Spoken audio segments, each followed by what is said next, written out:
Saludos. En esta sesión quiero regresar a las raíces y ver algunas cosas que el Buda mismo dijo y decía en reiteradas ocasiones.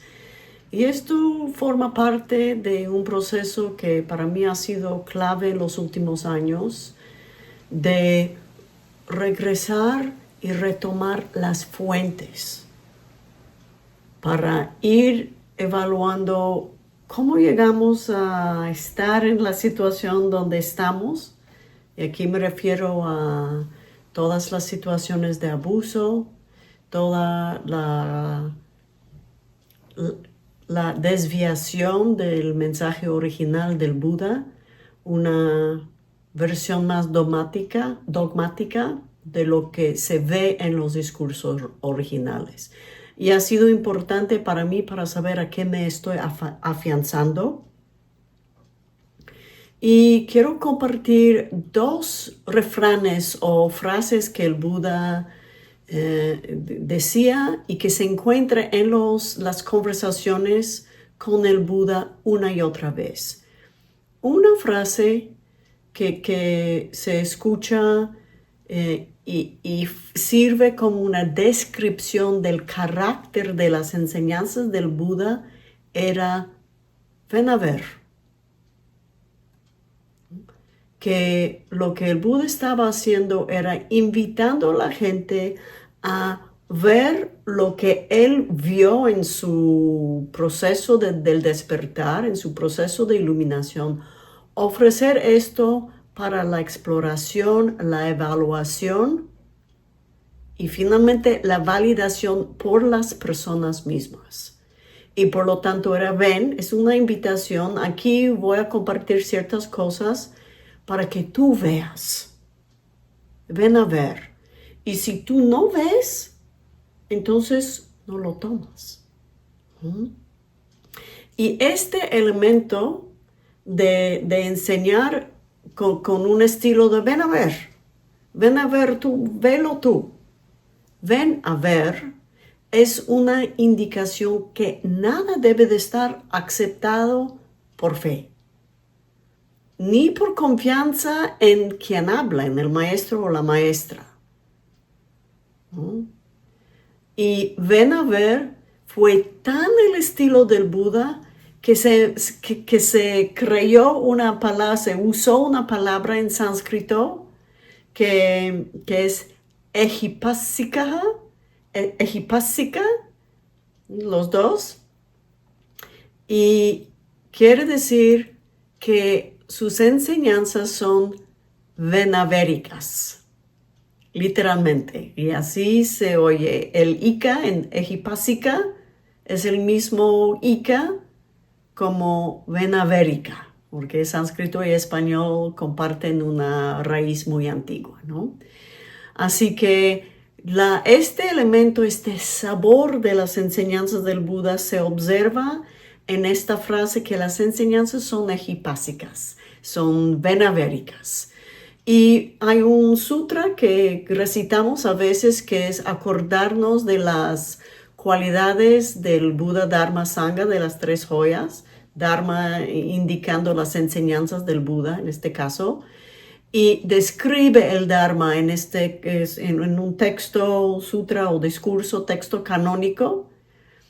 Se dice el Dharma es venavérico, como una de sus cualidades realmente admirables y claves. Y la otra frase que voy a retomar más en un momento o más adelante es lo que el Buda decía cuando alguien se le acercó y dijo: yo también quiero ser monástico, quiero ser monja, quiero ser monje. Y lo que el Buda decía: ven, monje. Eji, que es el mismo ven bhikkhu. Bhikkhu es monje. Y con esto se convirtieron en monásticos. No se requería otra parafernalia, ¿no? Ni otra ceremonia, ni nada. Era ven, monje. Y con esto había ingresado al orden monástico. orden monástico son nuestras palabras, ¿no? Se había convertido en parte de la comunidad monástica. Había ingresado a esta comunidad. Y vamos a ver que comparten cierto estilo de simplicidad. Y si empezamos explorando un poquito más lo que implica que el criterio para validar una enseñanza es ven a ver. Y aquí ver, sabemos, tal en español como en sánscrito se ven las raíces compartidas, que ver es una analogía para saber, conocer. ¿Viste? Comprender. ¿No? Comprender, entender, saber, conocer. Como viste como él habla. Obviamente no vemos como una persona habla, sino oímos, pero ver es, te fijaste, notaste, comprendiste, viste. Y en sánscrito también, ¿no? Ejo de este verbo de ver se usa muchas veces como un sinónimo para comprender o entender, ¿no? Y esto es de un lado la parte como metafórica de comprender, pero también ver, de decir ver en este contexto es descentralizar la experiencia empírica, la experiencia directa, ¿no? Que aquí está destacando cierta dignidad que le damos a las facultades sensoriales, que si experimentamos en carne propia, como se dice, si tenemos una experiencia directa de la realidad a través de las experiencias de escuchar, de ver, de sentir, es válido. Y son caminos, quizás requieren cierta validación, pero son caminos hacia conocer, saber, confirmar. Y esto es decir que podemos prestarle cierta confianza en nuestra propia experiencia a través de los sentidos. Le da dignidad a estas facultades sensoriales. Y también indica que lo que el Buda está diciendo está abierta para la inspección, para el cuestionamiento, ¿no? Que cómo se confirma o verifica las palabras del Buda, no a través de otras palabras, sino a través de nuestra experiencia. Puede ser la experiencia vivencial que hemos tenido en la vida, o puede ser que lo ponemos a prueba a propósito y veamos si es así o no. Y también valoriza la experiencia subjetiva. Que si yo lo veo así, entonces yo puedo confiar en mis propios poderes de discernimiento. Y obviamente mucho de la práctica de Dharma es pulir nuestra capacidad de discernir, cuestionar nuestras propias observaciones. ¿Es así como lo estoy viendo o estoy proyectando? ¿Es así que lo estoy viendo o me estoy basando en una perspectiva muy limitada? Por esto esta sensación que tenemos muchas veces, quizás en la meditación o en la vida, que yo necesito salir de mi perspectiva y verlo desde la perspectiva de otra persona, desde otro ángulo, para ver las cosas en su totalidad, reconociendo que nuestra óptica es una óptica. Pero decir que las enseñanzas del Buda son venavéricas indica varias cosas. Uno, que no estamos hablando de pura teoría. Es este uso de la palabra lo ves, o sea, tú desde tu perspectiva lo puedes ver, y si no, adopta otra perspectiva a ver si te checa, ¿no? Y que las enseñanzas del Buda no cumplen su función si son puramente teóricos. De hecho, hay un sentido importante que Ejipásica o Vena Verica nos está diciendo es que el Dharma es firmemente empírico. Es algo que hay que comprobar con la experiencia, con la observación, ¿no? No es algo que comprobamos a través de teorías o una pura lógica. Lógica está muy valorada, como vamos a ver en un momento, pero se valora lo que tú puedes observar y no se valora, absolutamente no se centraliza lo que una autoridad nos dice. Y de hecho, esto es otra pieza clave en las enseñanzas del Buda que muchas veces no estamos honrando hoy en día. Y es lo que se llaman las 4, ¿cómo decir? Como 4 cosas en las que nos podemos afianzar. Las 4 afianzas, que no se oye raro, ¿no?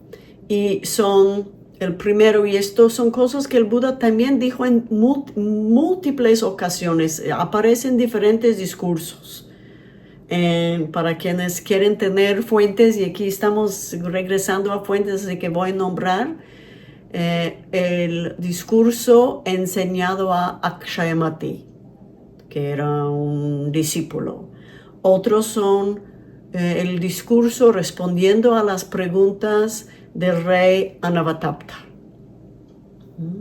Y en otras ocasiones también. Pero estos son 2 sutras que hoy en día forman parte del canon tibetano que se sigue en el budismo tibetano. Y estos 4 empiezan con decir, no depende no depende en la personalidad o la figura del Buda, del maestro. Y ahí dice el maestro, no le nombra. Así que lo tomamos así. No depende en la persona o la figura, la persona del maestro, sino afiánzate a su mensaje. O sea, todo esto que empezamos a ver en la historia del budismo, cierto culto de la personalidad del Buda, una veneración del Buda, explícitamente estaba diciendo, esto no tiene nada que ver con tus procesos de descubrir la realidad o de confirmar que lo que yo estoy diciendo realmente te va a llevar a una buena dirección. Realmente es como digo y funciona como el Buda mismo ha confirmado en su experiencia. Esta centralidad de la experiencia directa. Eso solo fue el primero. El segundo, okay, ya no vamos a confiar en esto porque el Buda lo dijo, nos afianzamos al mensaje y después no nos afianzamos a las palabras, sino a su significado. Vamos a ir indagando más al fondo. Dijo esto, pero ¿qué significará? ¿Qué implica? ¿Qué es el significado aquí?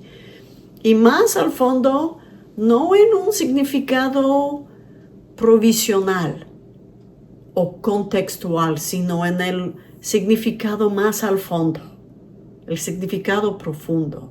Hay que ir explorando, excavando, confirmando. Y finalmente, afiánzate a tu sabiduría, no a tu intelecto. Interesante. Podemos decir no a la mente que discrimina, tu mente ordinaria, juzgadora, sino en tu sabiduría, tu mente sabia.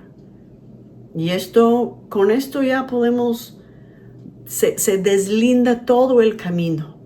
Si escuchamos palabras del maestro o de la maestra, pero no la aceptamos porque esta persona con tanta autoridad en cierto contexto lo dice o porque lo dice con mucha convicción y fervor, sino la responsabilidad le pasa directamente a la persona, a la buscadora de la verdad o la buscadora del despertar o liberación o del alivio de su sufrimiento. La persona tiene que afianzarse al mensaje, no a la persona.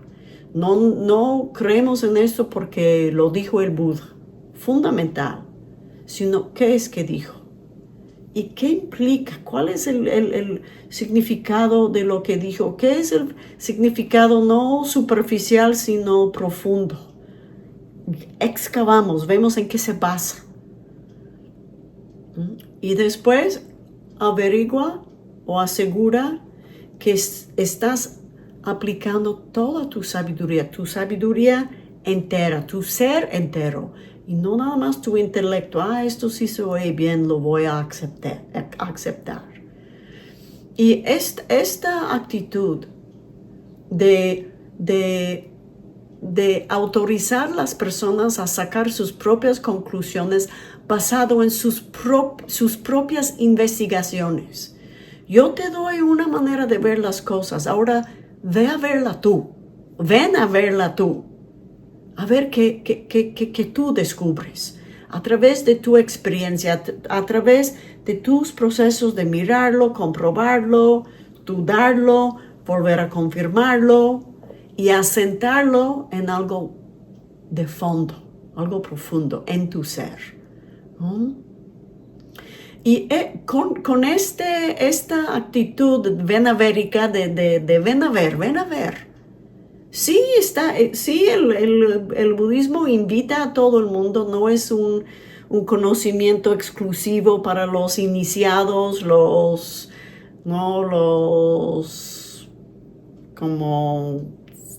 iniciados, sino está abierto a todo mundo.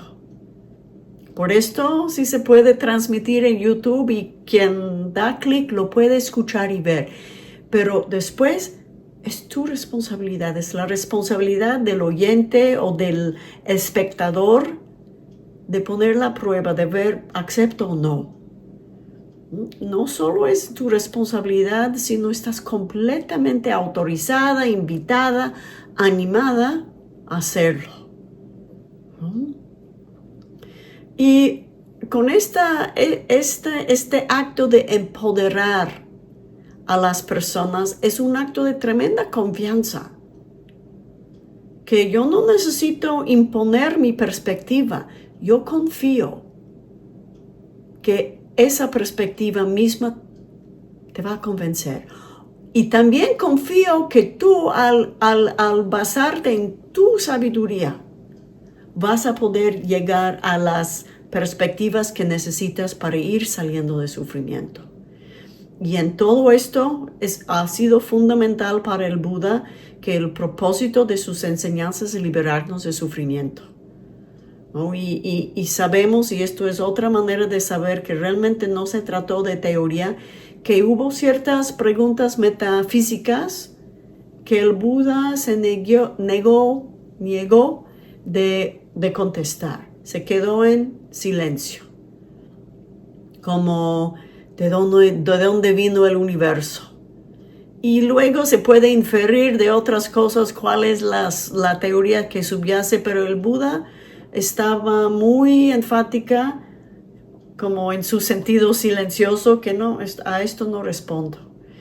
Y en alguna ocasión, en otro discurso, cuando estaban preguntando, pero ¿por qué no respondes a estas preguntas? Queremos saber. Una de las preguntas era, ¿cuál es la relación de la conciencia o este sentido de yo que tenemos con el cuerpo? Una pregunta súper interesante, fundamental, pero que el Buda no respondió y luego él explicó por qué. Y hay un dicho del Buda también que yo enseño dos cosas: el sufrimiento, cómo es el sufrimiento y cómo liberarnos del sufrimiento. Y todo lo que transmitía era fundada en esta compasión de querer compartir lo que la gente iba a poder utilizar para salir de los ciclos de sufrimiento en los que el mundo está metido. Y cuando le preguntaron mucho, una respuesta que el Buda dio en uno de los discursos era: oye, monjes, si alguien recibió una flecha en su ojo, súper fuerte, perdón, pero el Buda lo dijo, ¿no? Si alguien recibe una flecha en su ojo, no vamos a preguntar: ¿de qué árbol vino esa flecha? ¿Cómo se llamará el árbol de lo que vino la flecha? ¿Y cómo se llama la persona que...? Etcétera. No vamos a explorar la fuente de la flecha. Vamos a aplicarnos a sacar la flecha y sanar el ojo. Y esta actitud, cuando estamos enfocándonos en una condición existencial que nos duele, que nos está generando tanta confusión y tantos problemas, entonces, si es necesario saber de qué dirección vino la flecha para poder sacarlo, ok, esto sí investigamos. Pero cuando estamos intentando solucionar un problema, nos apliquemos al problema. Y esto es una manera de volver a dirigir nuestra atención a lo que importa, pero esto no indica que no encontramos en otros contextos muchísima discusión de cómo funciona la realidad, cómo funciona el mundo, pero todo yendo en esta dirección de permitirnos ver lo que necesitamos ver para ubicarnos y orientarnos y tomar las riendas de nuestra felicidad o sufrimiento, de la felicidad colectiva, de las estructuras de sufrimiento que hay. Así que con estos comentarios que tenemos del Buda, ven a ver, es abierto a todos, ven a ver. Y si te convence, tómalo. Y si no, déjalo. Cambia de canal o cambia de video. Con esta actitud, uno puede imaginar que para la construcción de una institución, esto es muy complicado, porque ¿quién tiene la última palabra? Cada quien, ¿verdad? Basado en su experiencia. Y a lo largo del desarrollo de la historia de la filosofía del budismo en la India, se empieza a surgir todo un área de estudio que es, mira, si no estamos tomando las cosas por fe, entonces, ¿con base en qué sabemos que lo que creemos es cierto? ¿Qué es que distingue una creencia y un conocimiento? ¿Es algo que sabemos o es algo que creemos? Y ahí estamos ya muy en el territorio de las religiones. ¿Cómo confirmamos? Una persona buscando la realidad con el fin de liberarse de sufrimiento no necesita teorías, porque en su ser va a ver si está sufriendo más o menos, si checa o no. Pero cuando estamos armando o cuando el budismo empieza a hacer algo masivo, algo institucional, algo con recursos, algo con jerarquías, entonces estas cuestiones se hacen muy importantes. Y también tienen su lugar válido, la epistemología, para saber cómo sabemos. Y la filosofía que se desarrolla en el budismo, filosofía epistemológica, palabra muy difícil de decir, hay 3 maneras de llegar a certeza. Y esto es posterior al Buda, un milenio posterior al Buda, aprox.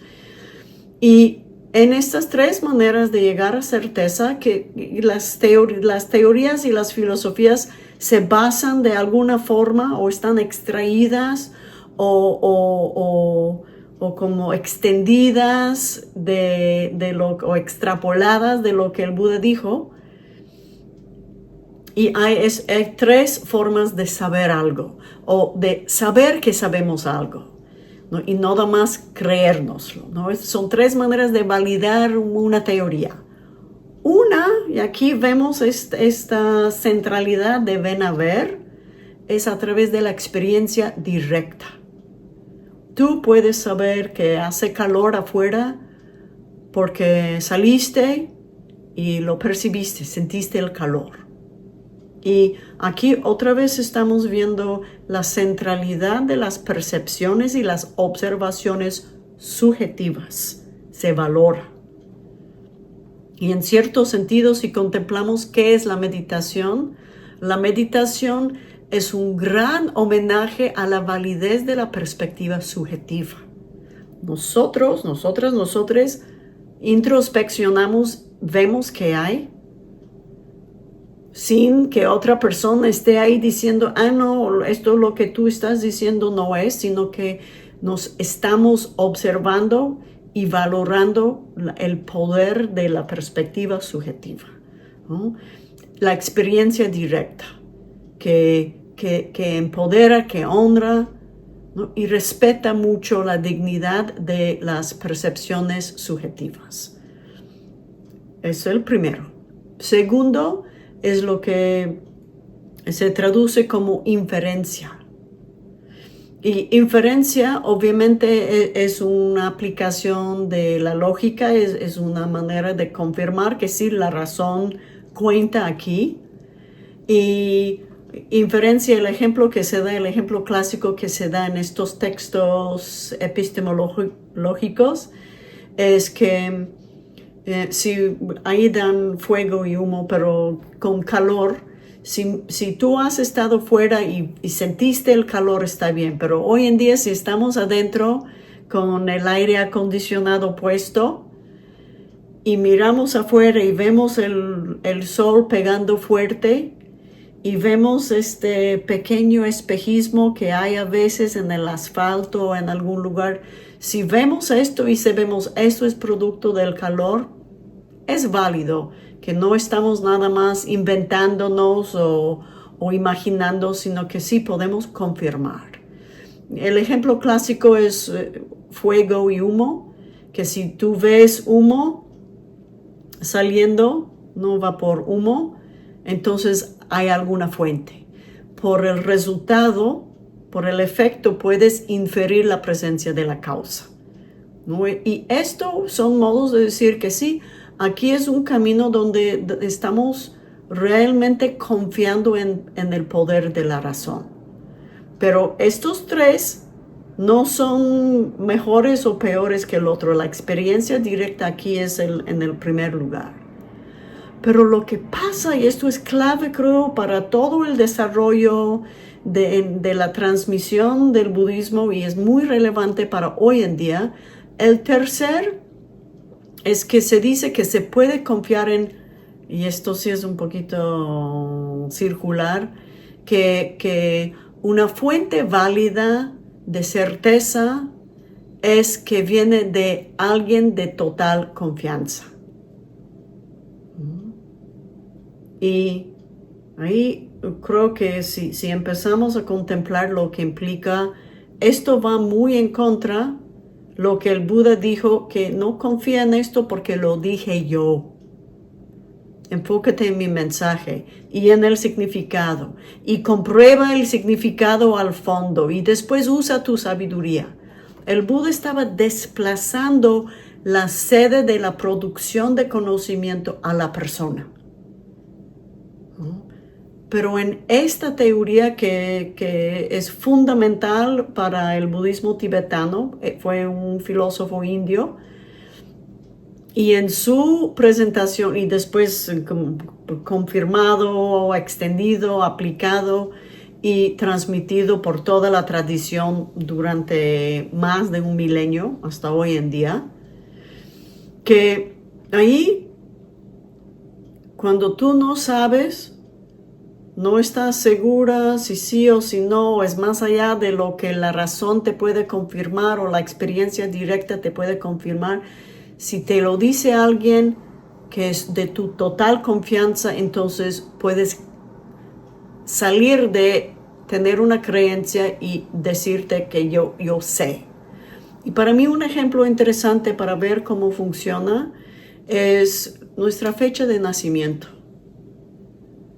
La experiencia directa, cuando nacimos no supimos leer un calendario, así que la experiencia directa no ayuda. La lógica, pues no tenemos cómo, pero alguien de total confianza nos lo dice. Y aquí puede ser que creemos en las instituciones burocráticas que tienen los actos de nacimiento y creemos en esta hoja, o creemos en nuestra mamá y nuestro papá.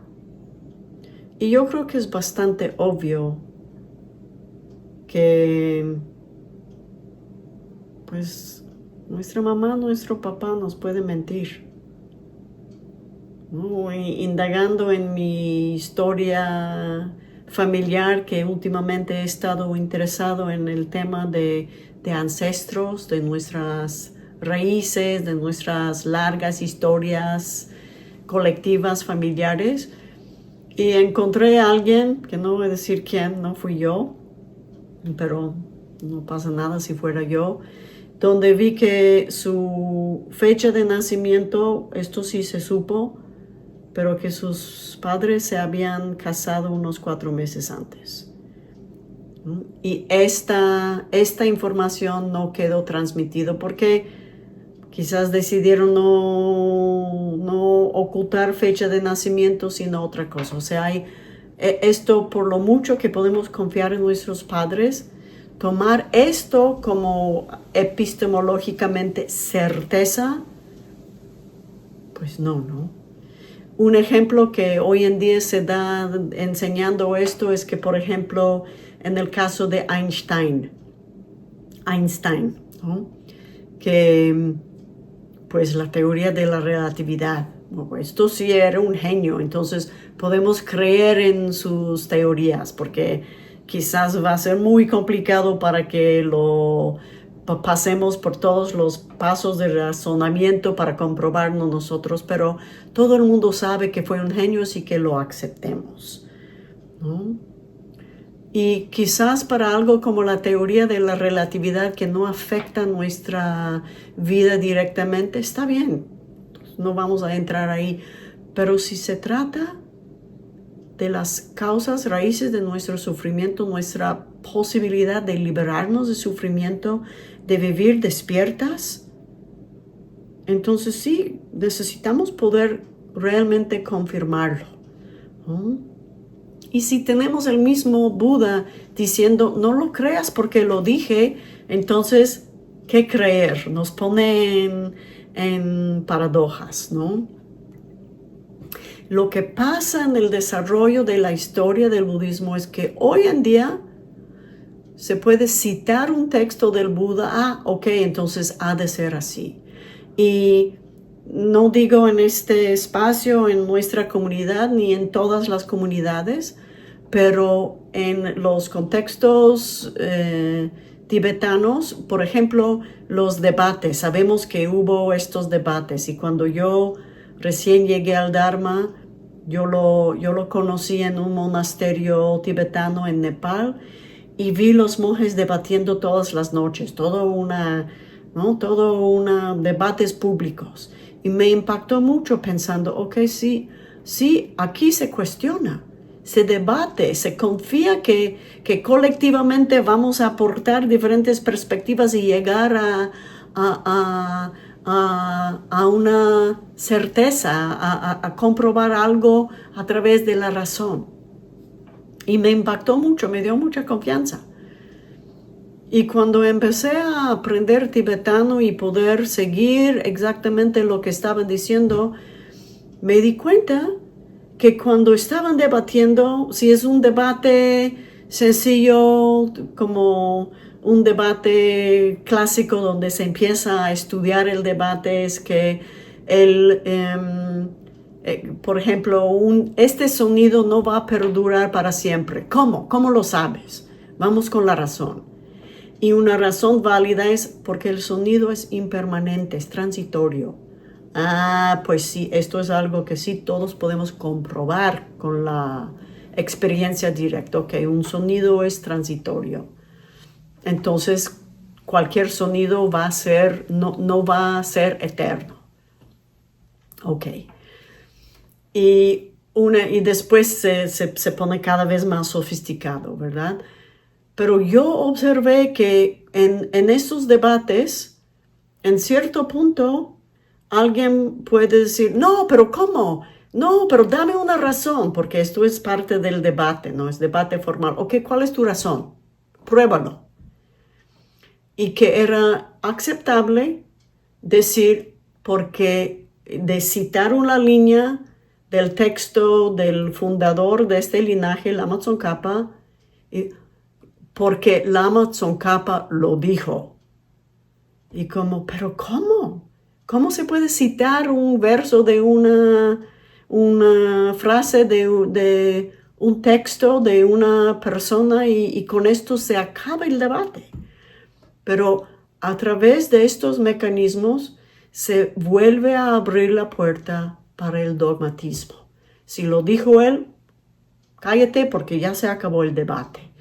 Y estos son los procesos como mirar no solo cómo era el espíritu de la comunidad del Buda, cómo era su modo de comunicarse, de abrirse, de hacer invitaciones, de confiar en la capacidad de las personas, de confiar en la realidad, la verdad que él estaba enseñando y confiar en las personas que lo iban a verificar por sus cuentas.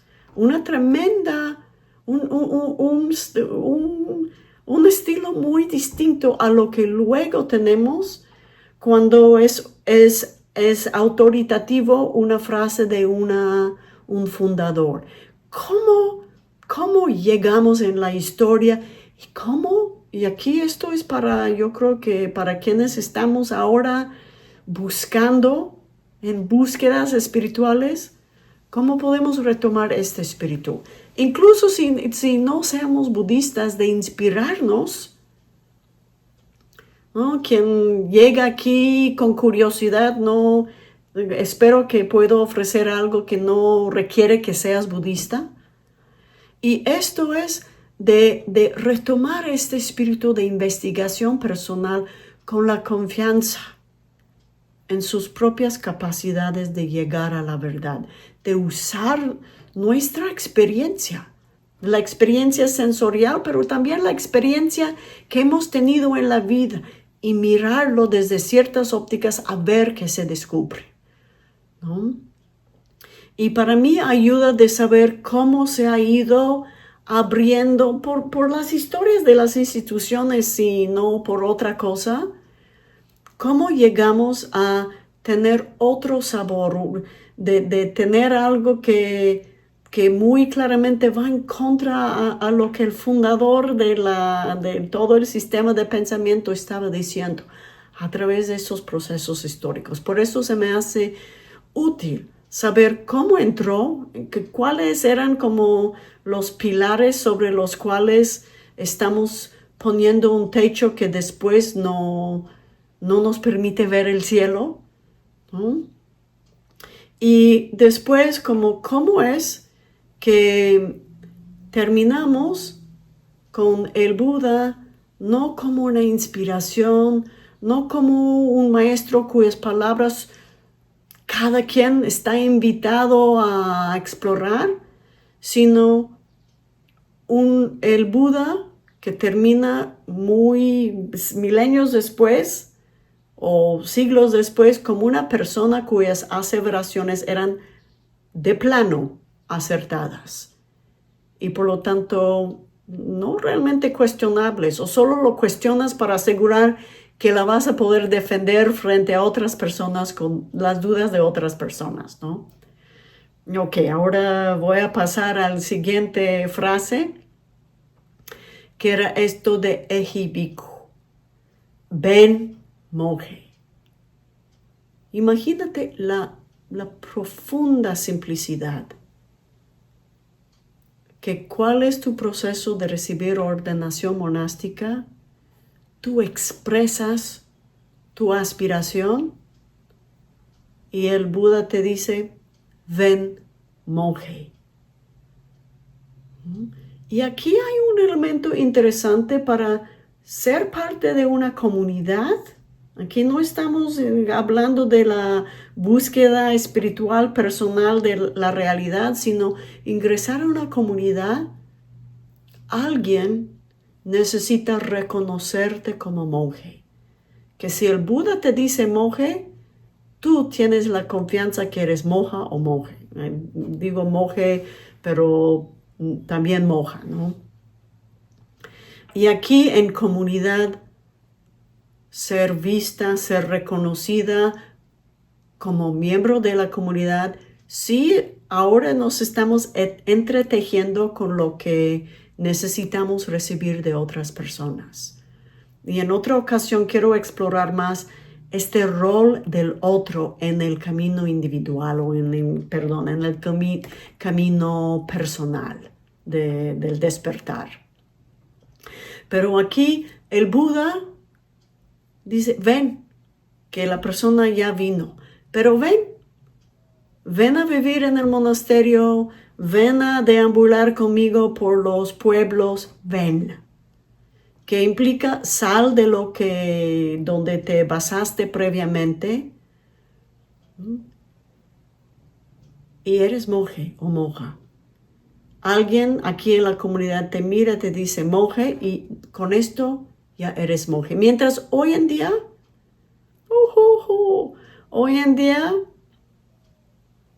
que necesitas, para que haya un proceso de ordenación, necesitas solicitar y recibir permiso y después se juntan 5 o de preferencia 10 monásticos y se pone se crea una reja por lo menos simbólica y hay días de ensayos y después entras y te postras y solicitas y te hacen una serie de preguntas, toda una ceremonia con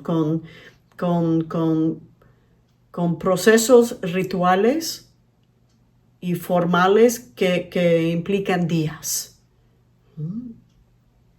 Y esto se entiende que cuando en la época del Buda, el Buda era quien decía, ven monje. Cuando la comunidad o monja, también su mamá decía ven monja, probablemente. Esto es cuestión de debate y cuestión de largas historias que ya la información es muy difícil de excavar. Pero con el crecimiento de la comunidad, el Buda entonces empieza a tener esa situación donde no es nada más el Buda, son otros monjes diciéndolo o monjas diciéndolo.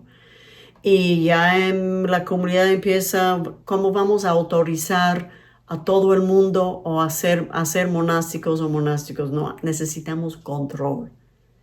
Y cuando una institución crece o cuando se pone más patriarcal el tema del control, ¿quién controla acceso a la comunidad? Necesitamos unos procesos para verificar y las preguntas que se hacen en la ceremonia es para descartar ciertas personas. Tenemos historias muy conmovedoras que pueden escuchar en la sección de cuentos para despertar, el cuento de la ordenación de una mujer prostituta que viene con el Buda, ¿no? Y el Buda sí está bien y lo envía a su tía o su mamá adoptiva y ella lo acepta y listo. Luego, en este gran ritual, la serie de preguntas, si eras prostituta, no te puedes ordenar. Y se ve aquí los intereses de la institución. Nos van a criticar si ven que aquí hay tal y tal persona. Y cómo a lo largo de la historia las agendas o los intereses de poder sostener, ¿no?, una estructura a lo largo del tiempo. Y no que fue con una actitud como malévola, sino estas instituciones están sosteniendo el Dharma, haciéndoles posibles para siguientes generaciones, pues era ligado, ¿no? La motivación de que esto que es Vena Verica, que queremos que todo el mundo pueda venir y verlo. Y por lo tanto necesitamos ciertas estructuras, tal como aquí necesitamos toda la estructura de YouTube, ¿verdad? Y no nada más YouTube, porque yo estoy aquí grabando frente a esta bonita pared, pero cuando subo, como cuando transmito algo o cuando pregrabo y lo subo, alguien más pone el título, porque ni modo que se queden con algún título raro que yo invente, sino cuál sería una buena manera en español de expresar el título. Y la descripción, otras personas lo entran y escriben esto. Alguien más pone el cartel, alguien más lo difunde, etc. Así que todo esto de tener las estructuras, sí es una necesidad, pero si estas estructuras son patriarcales, son jerárquicas, qué otros intereses tienen, qué otros recursos están manejando, qué tanto están ligándose con las estructuras de poder social para poder continuar, etc. Y se abren otras cosas. Pero sabiendo que ha sido un largo proceso de llegar al formalismo, todas estas ceremonias largas, complicadas, requiriendo la participación de muchas personas, porque no se confía que un monástico puede elegir y decidir quién va a ser monja o monje, sino que hay un grupo y así aseguramos que nadie está.